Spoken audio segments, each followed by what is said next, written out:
The silence in the grand ballroom was deafening. 1 second, Chloe was holding the knife to cut her first anniversary cake, a 3-tier masterpiece of vanilla and gold leaf. The next, she was gasping for air, frosting blinding her eyes, the sheer force of the impact stinging her skin. Beatrice, her mother-in-law, stood over her, wiping whipped cream from her diamond-encrusted hand with a look of pure, unadulterated disgust. "Trash belongs in the garbage, not at the head table," Beatrice hissed, loud enough for the entire room to hear. The guests froze, but they weren't looking at Chloe anymore. They were looking at Liam, the billionaire husband who had never once stood up to his mother. Until now. What he did next didn't just shock the room, it destroyed a dynasty. The invitation had arrived in a heavy, cream-colored envelope, the kind that whispered money before you even broke the wax seal. But for Chloe, it felt less like an invitation and more like a summons to court. It was her first wedding anniversary, yet she had absolutely no say in the celebration.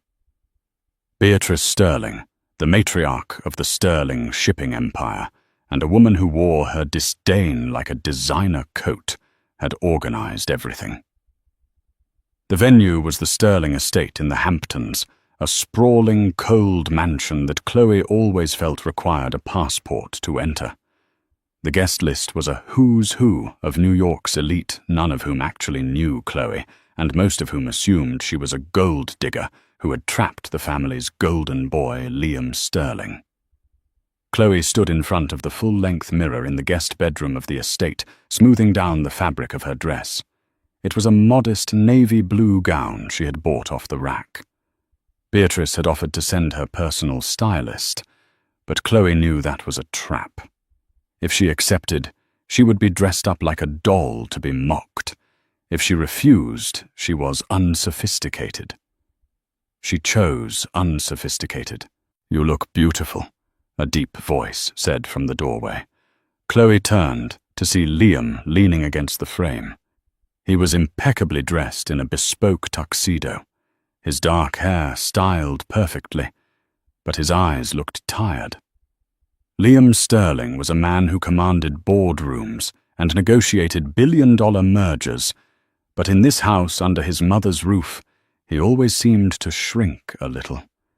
He was the peacemaker, the quiet observer. He loved Chloe, she knew that, but he also loved his mother. Or perhaps he just feared her influence. "Do I?" Chloe asked, her voice trembling slightly. "Because I feel like a sacrificial lamb." Liam walked over and took her hands, his thumbs rubbing gently over her knuckles. "It's just one night, Chloe. One night to keep the peace. Mother has been trying in her own way." Chloe almost laughed. "Trying Liam last week, she asked me if my father was a plumber because I knew how to fix the sink drain. My father was a high school history teacher." "She's from a different time," Liam said, the standard excuse falling from his lips automatically. "She just wants the best for the family image. Tonight is big for the company, too. There are investors coming. Just try to ignore her sharp edges for me." Chloe looked into his eyes. She loved him. She really did. When they had met, Liam had been using a fake name at a coffee shop in Brooklyn, just trying to escape the weight of his surname. They had fallen in love over bad lattes and shared paperbacks before she ever knew he was that Sterling. By the time the truth came out, she was too far gone. "Okay," Chloe whispered. "For you. But if she comments on my breeding again, I'm hiding in the bathroom."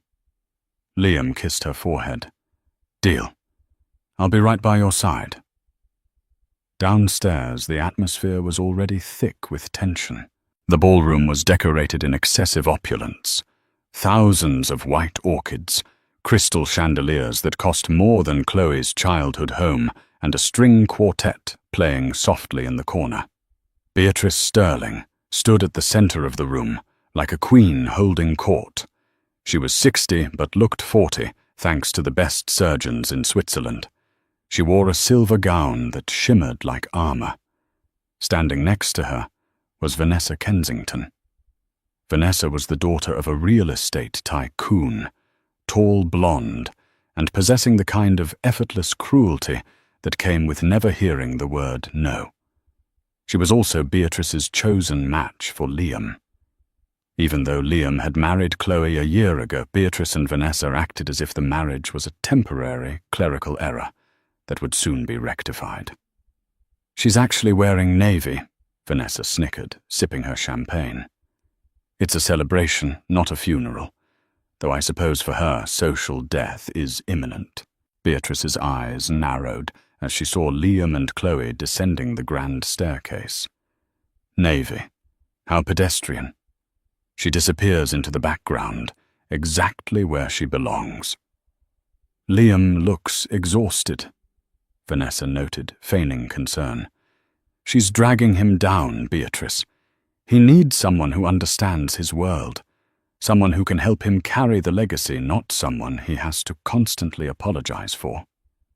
"Patience, Vanessa," Beatrice said, her voice low and dangerous. "Tonight is about clarity. I intend to make it very clear to Liam and to all our investors that a mistake was made, and mistakes can be corrected." As Chloe reached the bottom of the stairs, the air felt thin. She tightened her grip on Liam's arm. Beatrice glided over her smile, not reaching her eyes. "Happy anniversary." Beatrice said the words, tasting like vinegar. She didn't look at Chloe. She looked at Liam. "Liam, darling, the board of directors is in the library. They need a word before the toasts." "Now," Liam frowned. "Mother, the party is just starting. I promised Chloe—" "It's urgent, Liam." Beatrice cut in, her tone sharpening. "A crisis in the Singapore logistics chain. It requires the CEO." She finally glanced at Chloe, a flicker of pity in her gaze that was worse than hatred. Surely Chloe understands business comes first. That is the life of a sterling wife. "You do understand, don't you, dear? It was the first trap of the night. If Chloe complained she was unsupportive and needy, if she agreed she was left alone in the shark tank." "Go," Chloe said softly to Liam, forcing a smile. "I'll be fine. I'll get a drink." Liam looked torn, but duty was drilled into his bones. "I'll be 10 minutes. Max." He squeezed her hand and walked away toward the library. As soon as he was gone, the temperature around Chloe seemed to drop 10 degrees. Beatrice turned to her, the fake smile vanishing instantly. "Don't get too comfortable, dear," Beatrice said coldly. "The staff entrance is around the back if you need some fresh air. It might suit you better than the ballroom." Before Chloe could respond, Beatrice turned on her heel and walked away. Chloe was left standing alone near the foot of the stairs, clutching her clutch bag like a shield, while the eyes of New York's elite bore into her. She didn't know it yet, but the Singapore crisis was a lie. There was no meeting. Liam was being locked in the library with a paid actor, posing as a legal consultant just to keep him away from the main floor. Beatrice had a schedule to keep, and the main event was coming up. Chloe navigated the room like a soldier in a minefield. She tried to make herself small, moving toward the buffet tables on the far side of the room. She just needed a glass of water and a moment to breathe. "Excuse me," a voice drawled. Chloe turned to see Vanessa blocking her path. Vanessa was holding a glass of red wine, dangerously tilted. "Oh, hi, Vanessa," Chloe said, keeping her voice polite. "Enjoying the party?" Vanessa asked, stepping closer. "It must be so overwhelming for you. All these forks, all these people who actually know which one to use." "I'm managing," Chloe said, trying to step around her. "You know," Vanessa continued, moving to block her again. "Beatrice and I were just looking at old photos. Liam looked so much happier when he was with me. We spent summers in Como, winters in Aspen. We speak the same language. You're just a tourist here, Chloe, and tourists eventually go home. I'm his wife, Vanessa, Chloe said, a spark of anger finally lighting in her chest. Not a tourist. Vanessa laughed, a harsh, brittle sound. For now? But Liam is a sterling. He needs an asset, not a liability. You're charming in a charity case sort of way. But let's be real. You're holding him back. Everyone knows it.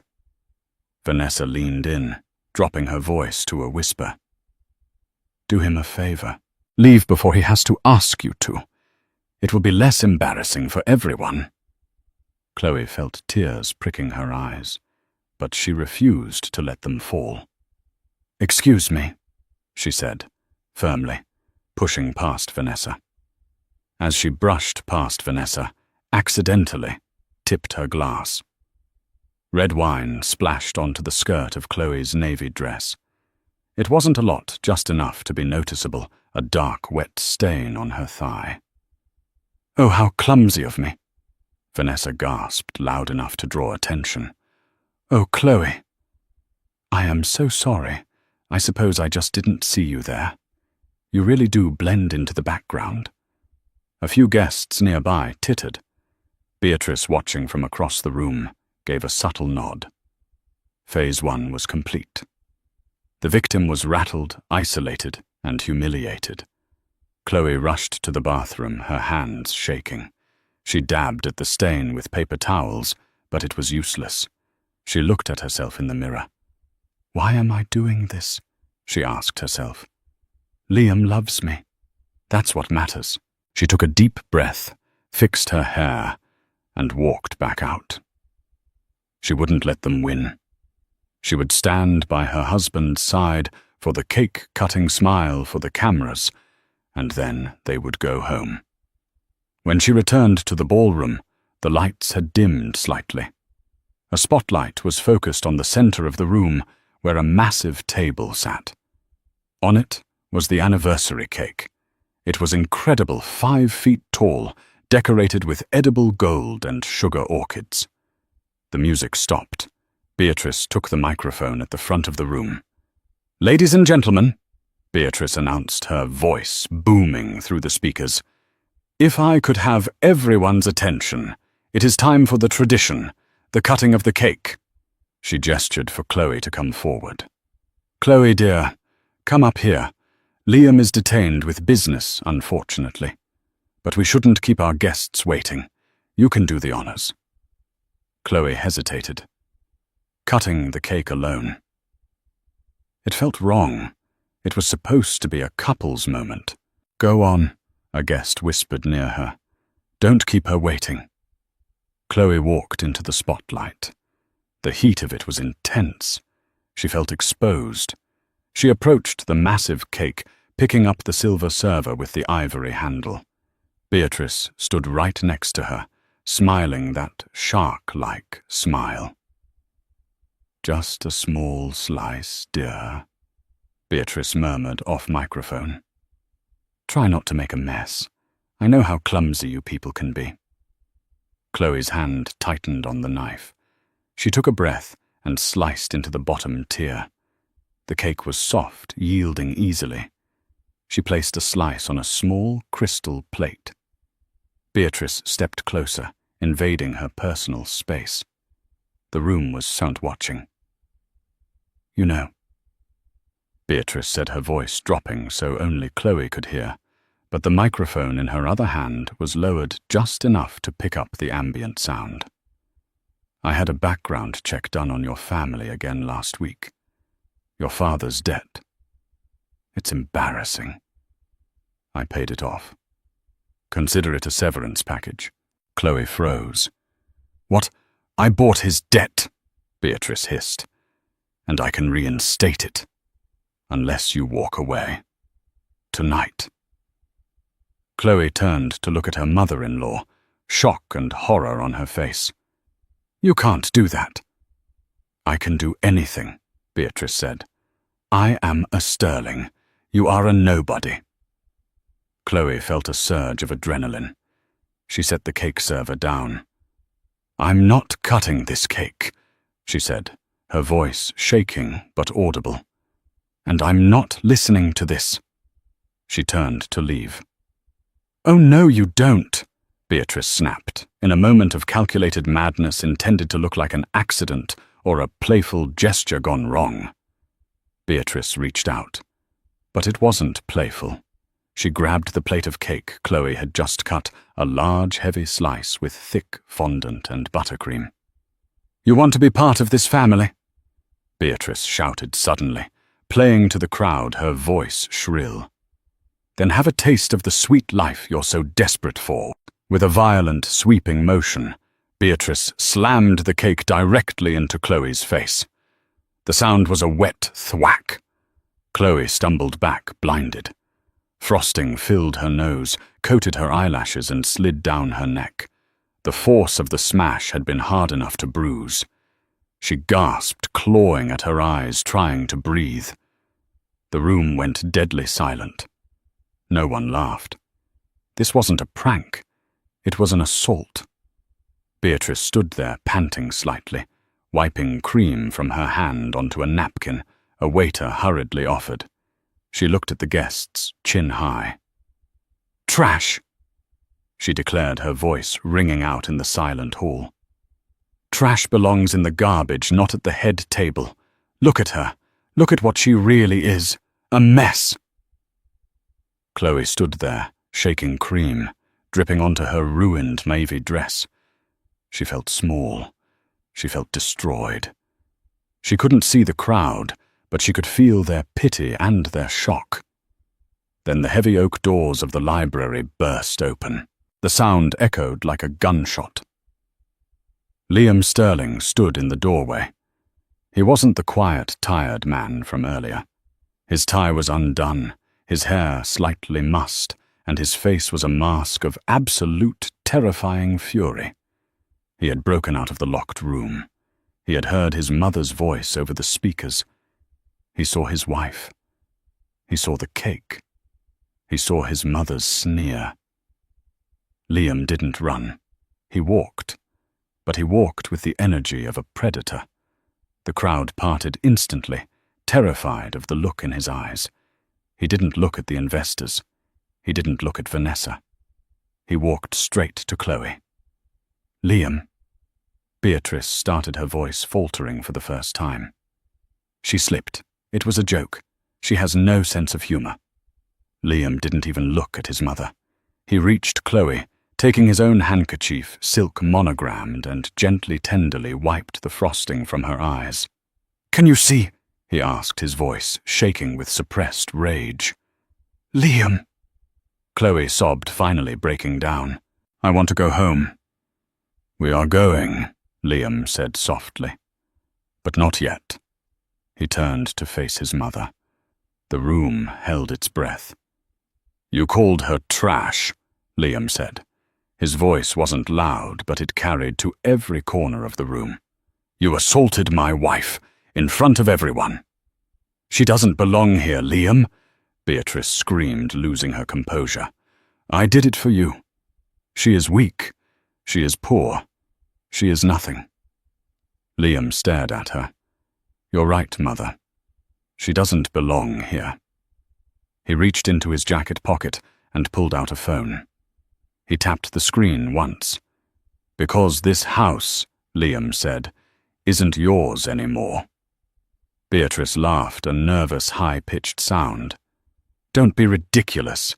This is the Sterling estate. And the Sterling Trust, Liam said, his voice cold as ice, has a clause, the morality clause. Section 4, paragraph 2. Any beneficiary who brings public disrepute or engages in violent conduct on company grounds forfeits their position as chair immediately. He pointed to the corner of the room. We are live streaming Mother. The investors wanted to see the speech. They saw this instead. Beatrice's face went pale. You wouldn't. I just did, Liam said. The board just voted. I got the notification while I was breaking down the door you locked me behind. You're out, Beatrice. You're done." Liam turned to the crowd. "Get out," he said. "All of you. The party is over." The silence inside the Aston Martin was heavier than the silence in the ballroom had been. Liam drove with a white-knuckled grip on the leather steering wheel, his eyes fixed on the blurring lights of the Long Island Expressway.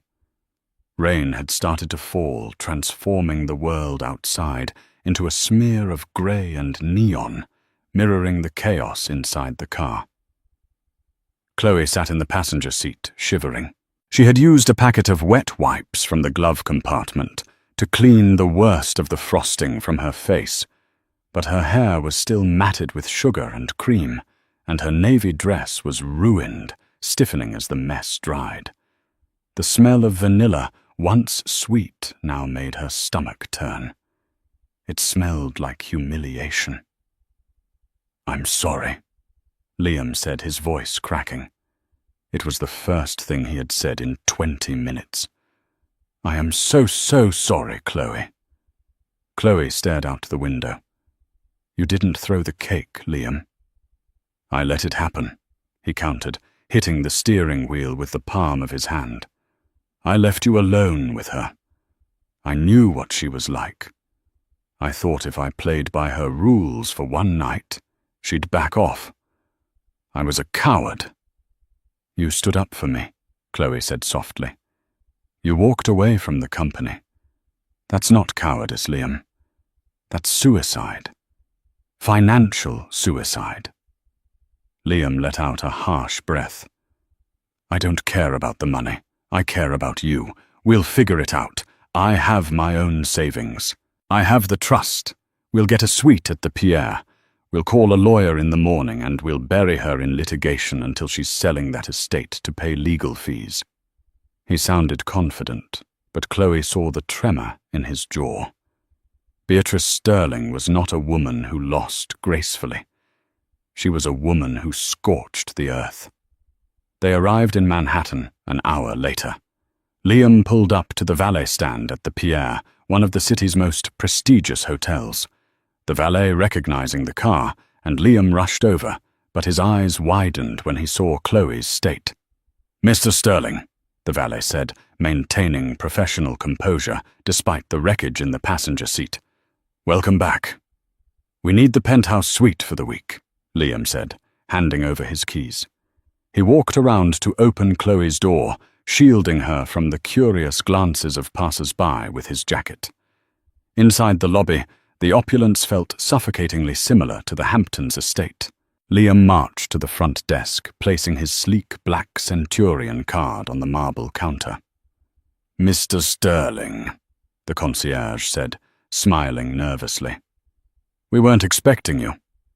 "It's a last-minute arrangement." "Swipe it," Liam said, tapping the card. The concierge ran the card. A moment later he frowned. He ran it again, then a third time.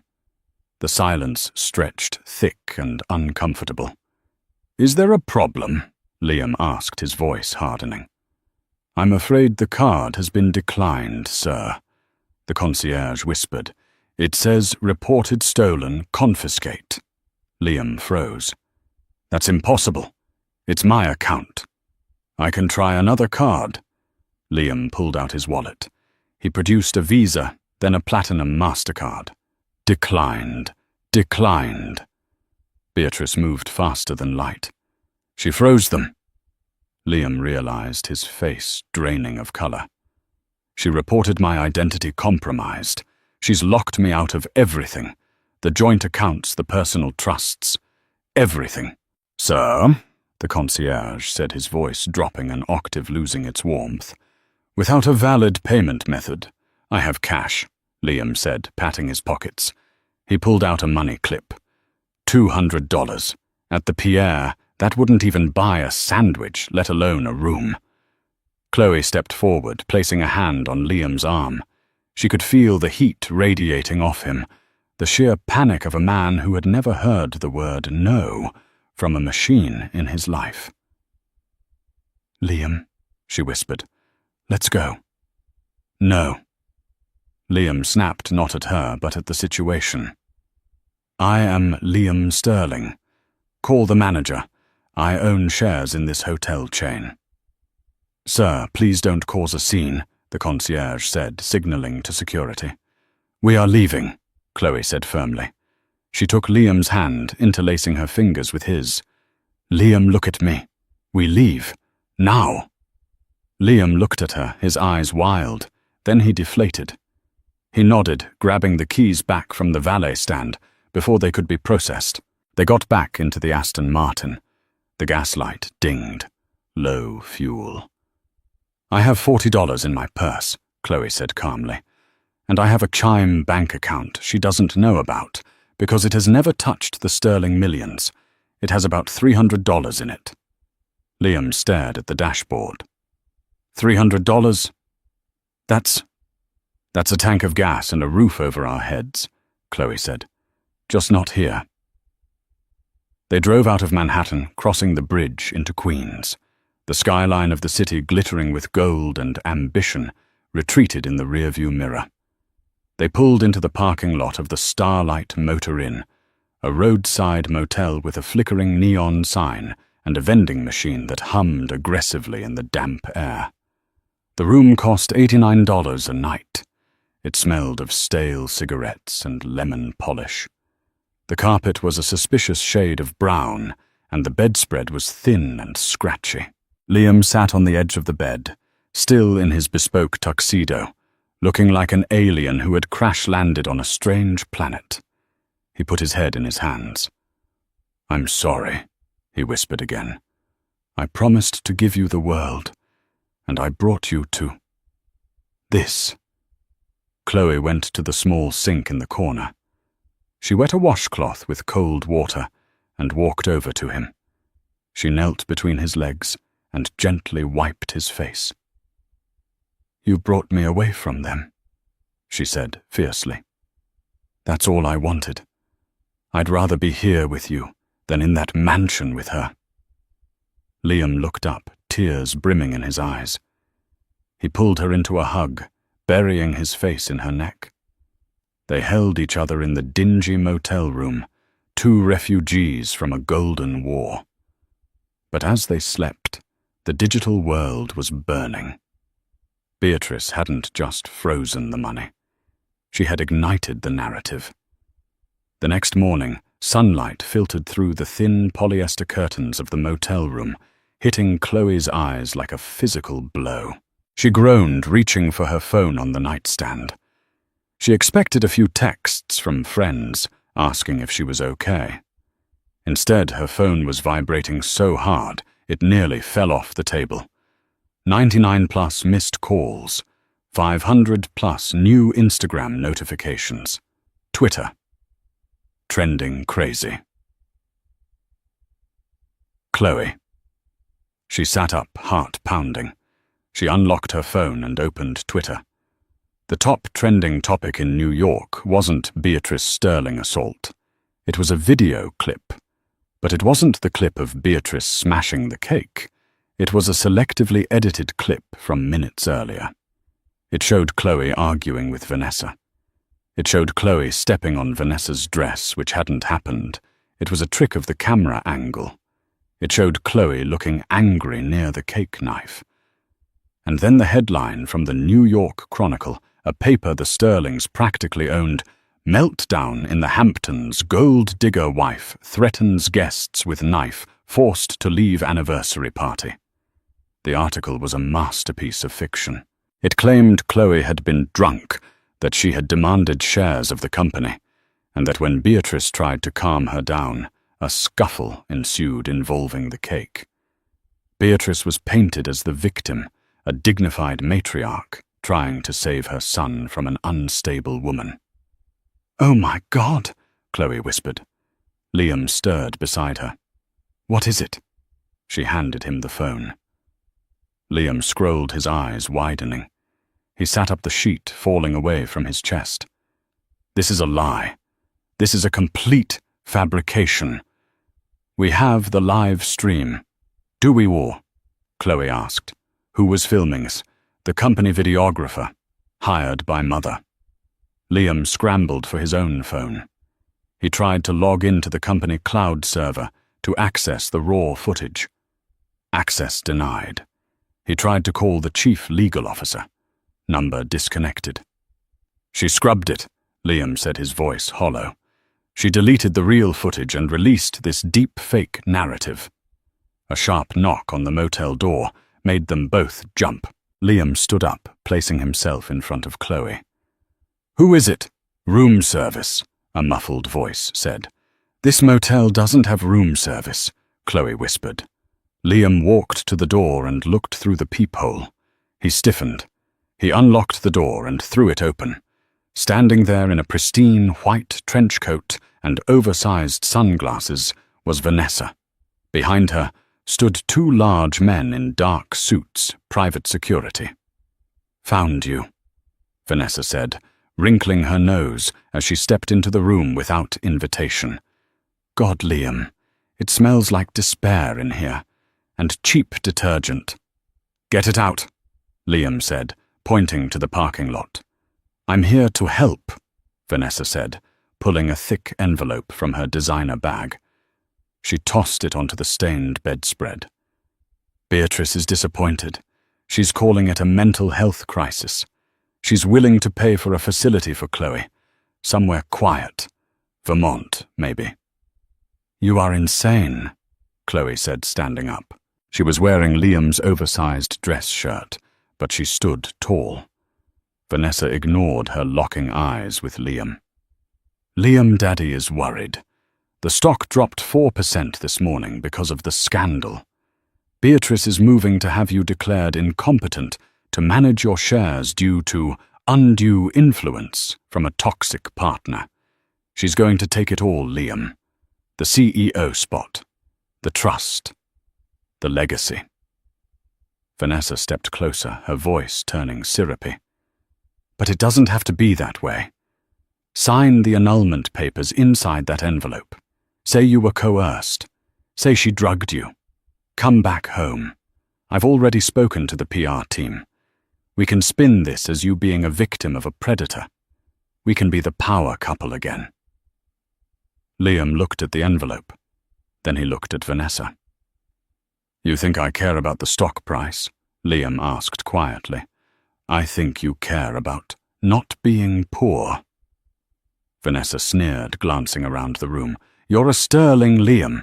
You don't survive in the wild. You need the ecosystem. Sign the papers. Come back to the mansion. We're having brunch at noon."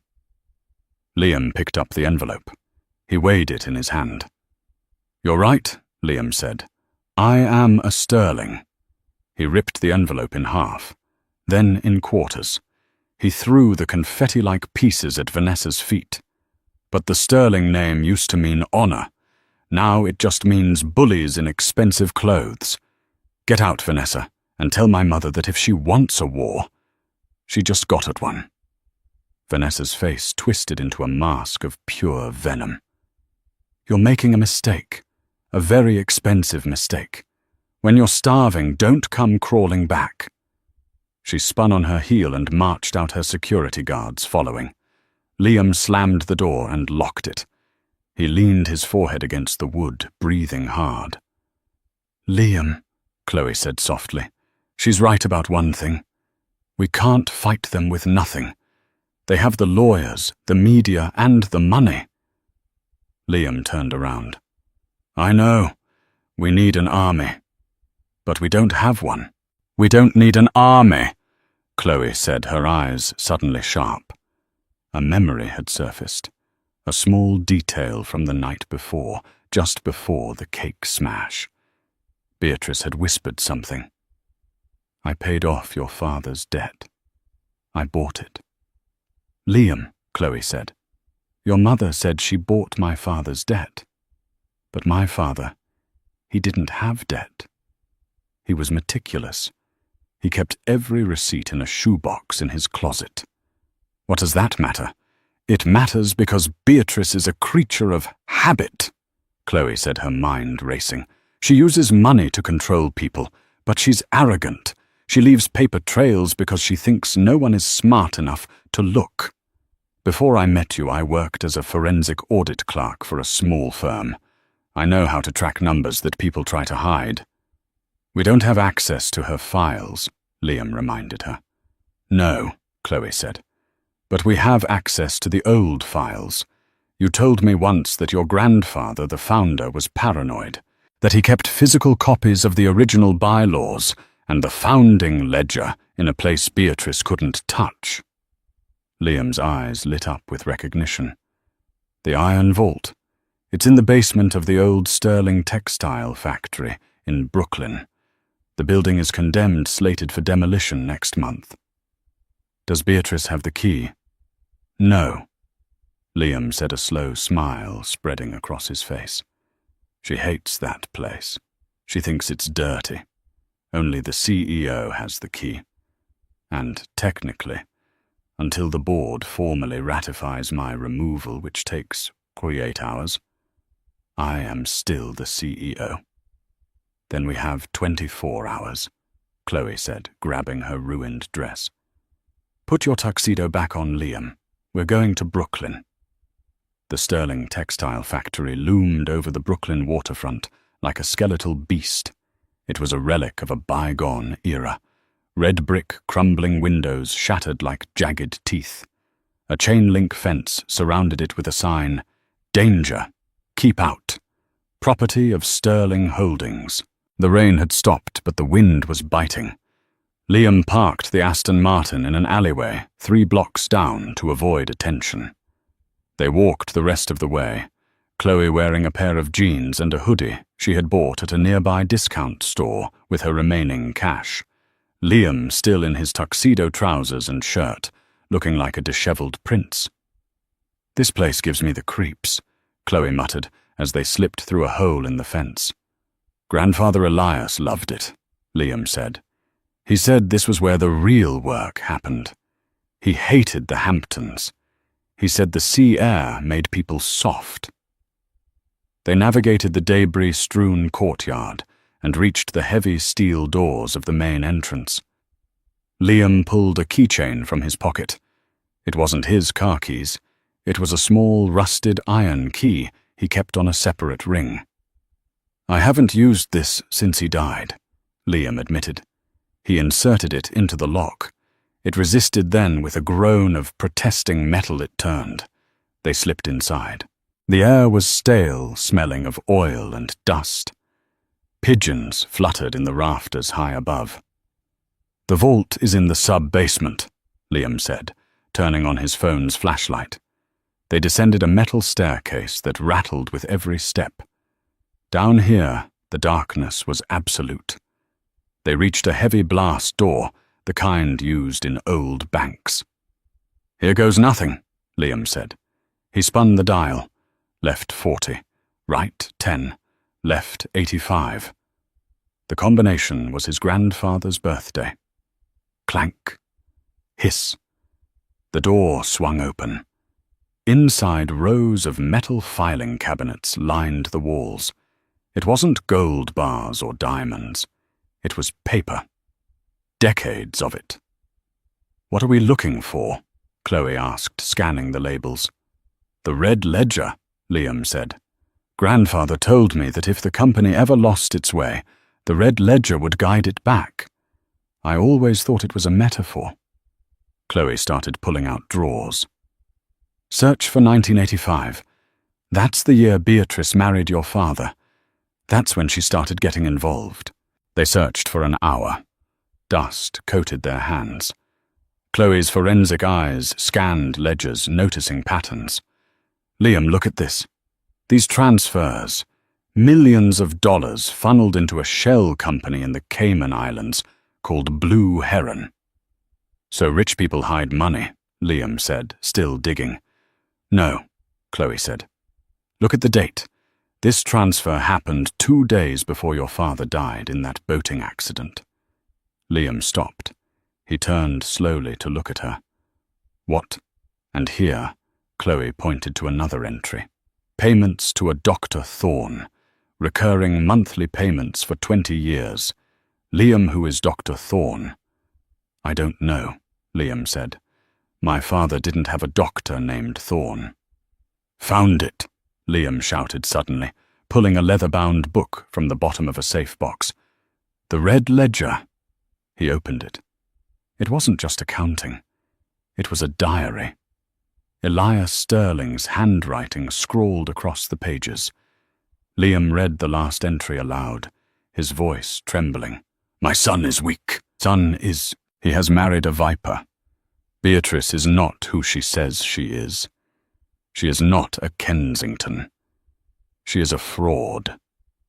I have found the proof. She has been siphoning company funds to pay off a blackmailer in Zurich. I intend to confront her tonight on the boat. If I do not return, the trust must never go to her. It bypasses her. It goes to the first child of Liam, or if Liam marries a woman of true virtue to her. The clause of the good heart. Liam looked up, his face pale. She was on the boat. The official report said my father was alone, but grandfather knew she was going there. Liam, Chloe whispered, horror dawning on her.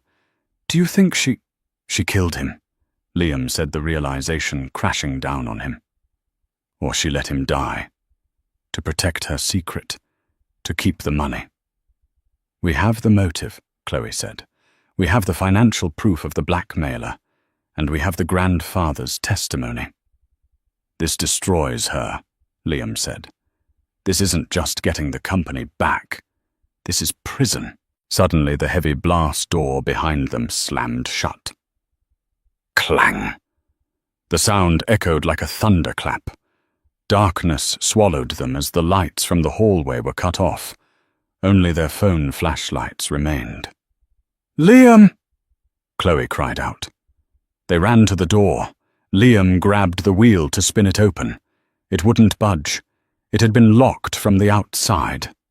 A voice crackled over an old intercom system on the wall, dusty but functional. I knew you'd come here eventually. Liam?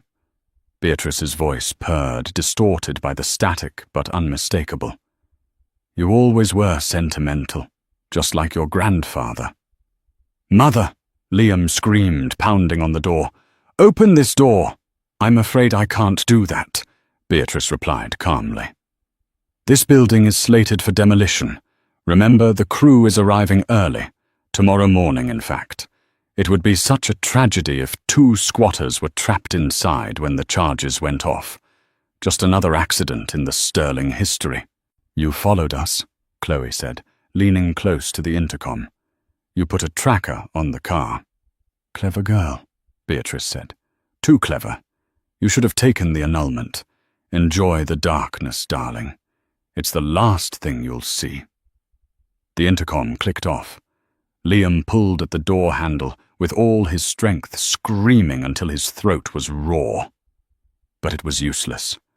They were trapped in a steel box buried underground with the evidence that could save them and kill her in their hands. Chloe looked at the red ledger. Then she looked at the ceiling vents. Liam, she said, her voice surprisingly steady. Stop! He turned to her, panting sweat dripping down his face. We're going to die here. No, Chloe said. We're not. Look at the ventilation shaft. It's too small for you. But she measured it with her eyes. I can fit. It's 30 feet up, Liam argued. Boost me, Chloe commanded. Beatrice thinks she locked up a helpless waitress. She forgot that before I was a teacher's daughter, I was a gymnast. And before that, I was a survivor. She tied her hair back. Give me the ledger. I'm getting us out of here. And then we're going to burn her kingdom to the ground. The ventilation shaft was a throat of galvanized steel choked with 50 years of dust cobwebs and the dry, flaky remains of dead insects. It was a coffin that went upwards. Chloe pushed the red ledger into the waistband of her jeans, the leather biting into her skin. I'm going up, she called down, her voice echoing strangely in the tight space. Be careful. Liam's voice came from the darkness below, thick with fear. Don't look down. Just move. Chloe placed her hands against the sides of the shaft and pushed. She shimmied up, inch by agonizing inch. The metal screws snagged her hoodie. The dust filled her nose, making her want to sneeze, which would be disastrous in such a confined space. Her shoulders scraped against the metal walls. Panic was a rising tide in her chest. The crushing weight of the earth. The darkness, the knowledge that Liam was trapped below, in a room that was about to become a tomb. You are not a victim, she told herself, the mantra sinking with her breathing. You are not a waitress. You are a Sterling, and you are going to survive. 10 feet. 20 feet. Her muscles burned with lactic acid. Above her a faint grid of light appeared. The exit. She reached the grate. It was rusted shut. No, she whimpered, tears cutting tracks through the grime on her face. She pushed. It didn't budge. Come on! She slammed the heel of her hand against the rusted iron. Once, twice, Geptul. The sound rang out like a bell in the silent factory. On the third hit, the corroded hinges gave way. The grate clattered onto the roof, and Chloe pulled herself up, gasping for the sweet, cold night air. She rolled onto the gravel roof of the factory, coughing up black dust. She was out. But she wasn't safe. Below in the courtyard, headlights swept across the brickwork. A convoy of black trucks had arrived. They weren't standard demolition trucks. They were unmarked. Men in dark tactical gear were unloading crates. Beatrice wasn't waiting for the morning demolition crew. She was accelerating the timeline. She was going to blow the building tonight under the cover of darkness to ensure there were no witnesses. Chloe lay flat on the roof, peering over the edge. She saw Beatrice standing by a limousine holding a phone. Yes, Beatrice was saying, her voice carrying in the still air. Do it now. Rig the basement first. I want the structure to collapse inward. A tragic structural failure due to neglect. Chloe's heart stopped. They were rigging the basement. Liam was in the basement. She couldn't call the police. Beatrice owned the local precinct captain. Liam had mentioned it once at a dinner party. If the local cops came, they might just secure the perimeter while Beatrice finished the job. She needed federal attention. She needed something Beatrice couldn't bribe. She needed the world to watch. Chloe pulled out her phone. 4% battery. The screen was cracked, but it worked. She didn't dial 911. She opened Instagram. She had gained 50,000 followers in the last 24 hours because of the hate campaign. She hit Go Live. The screen flickered. Live. 200 viewers. 500 viewers. 2,000 viewers. My name is Chloe Sterling, she whispered into the camera. Her face streaked with soot blood on her forehead, the backdrop of the dark factory looming behind her. I am at the old Sterling textile factory in Brooklyn. My husband Liam Sterling is locked in the basement vault. She flipped the camera to show the men below unloading explosives. That is Beatrice Sterling, Chloe narrated, zooming in on her mother-in-law. She is rigging this building to explode, to hide the evidence of her crimes and to kill her own son. If the feed cuts out, it's because I'm dead. Send the FBI. Send the fire department. Don't let them cover this up. The viewer count skyrocketed. 10,000. 50,000. The chat was moving so fast, it was a blur of horror and emojis. To user 99. Is this real? At News Daily, DM us immediately. At NYPD official. What is your location? below one of the men looked up. He had seen the light of her phone screen. "Ma'am, we have eyes on the roof," the man shouted. Beatrice looked up, her face twisting in a snarl. "Get her! And detonate the charges now. We can't, the wiring isn't finished. I don't care. Blow it manually." Chloe scrambled up. She had to get down, but the stairs were blocked by the men. She looked at the fire escape on the north side. It was rusted, hanging by a thread. She ran. "Stop her!" a voice boomed. A bullet pinged off the gravel near her foot. They were shooting. Chloe didn't stop. She reached the fire escape and vaulted over the railing. The metal groaned under her weight. She slid down the ladder, the rust burning her palms. She hit the ground in the alleyway just as the first explosion rocked the building. Boom! The ground shook.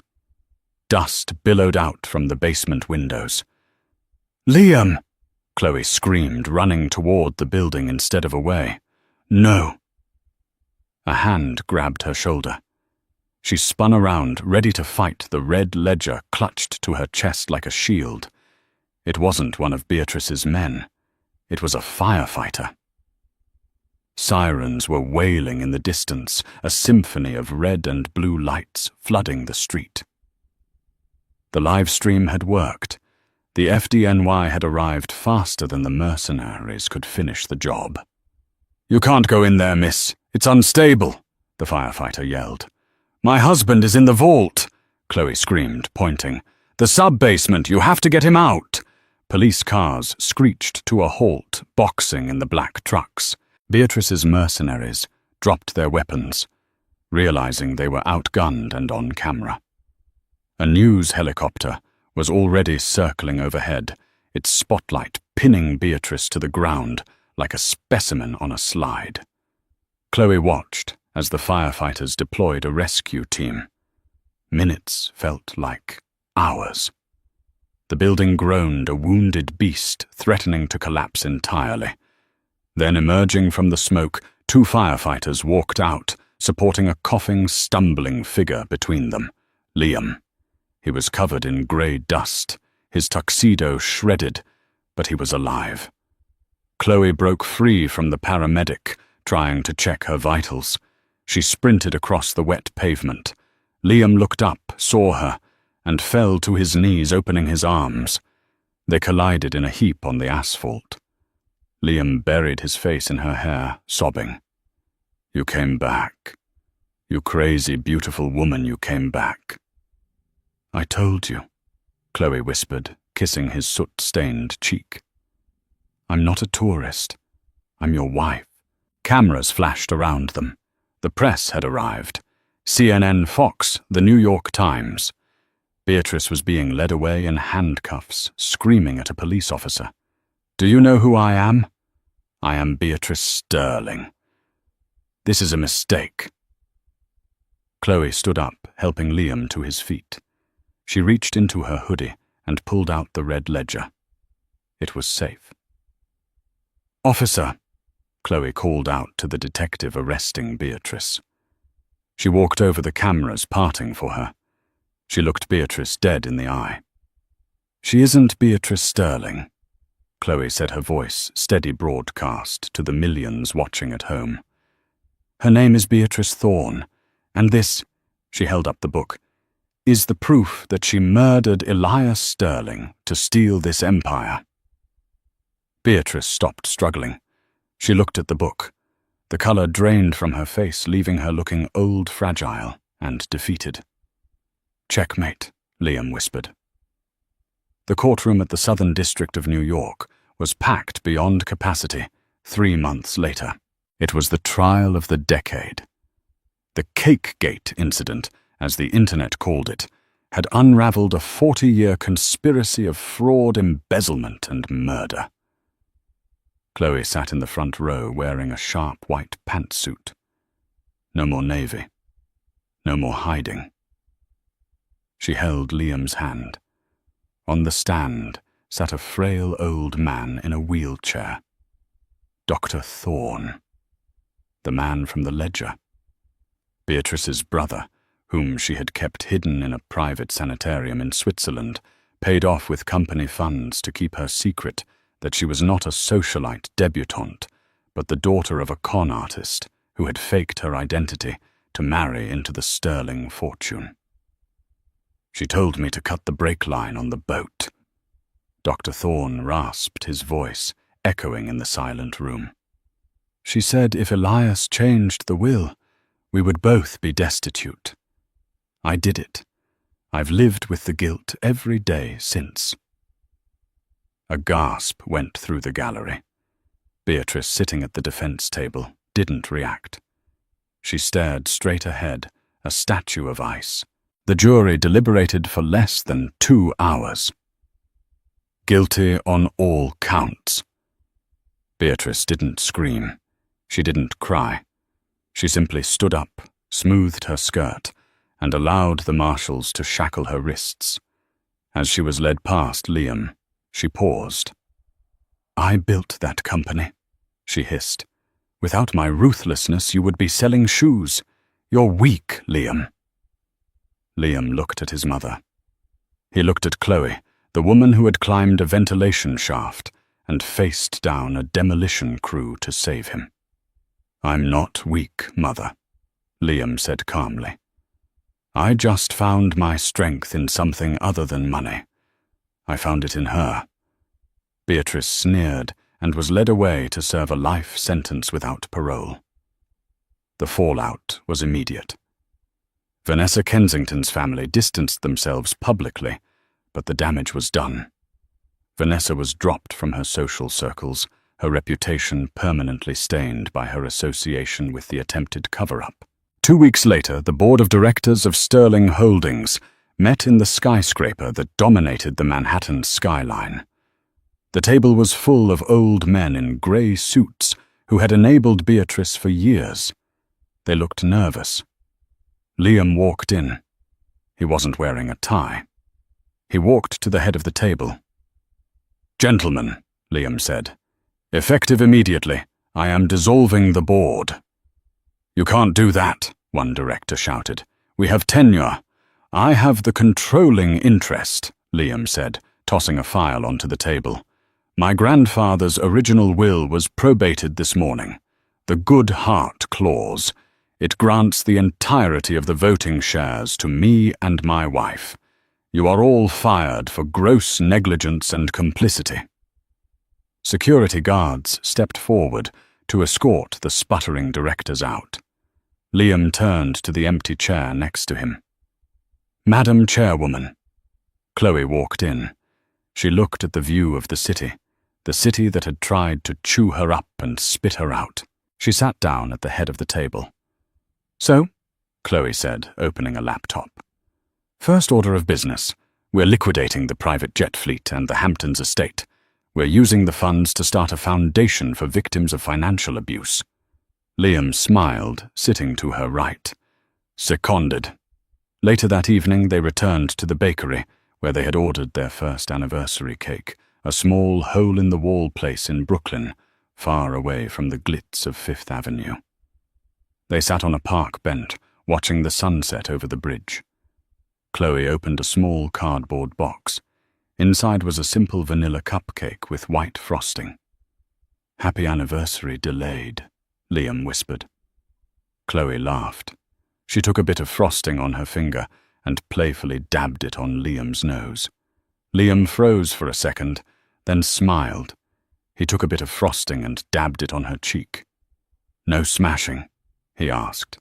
No smashing, Chloe said, leaning her head on his shoulder. We're done with drama. Now we just live. They sat there as the city lights flickered on 2 people who had walked through the fire and came out holding the gold. They weren't just the Sterlings anymore.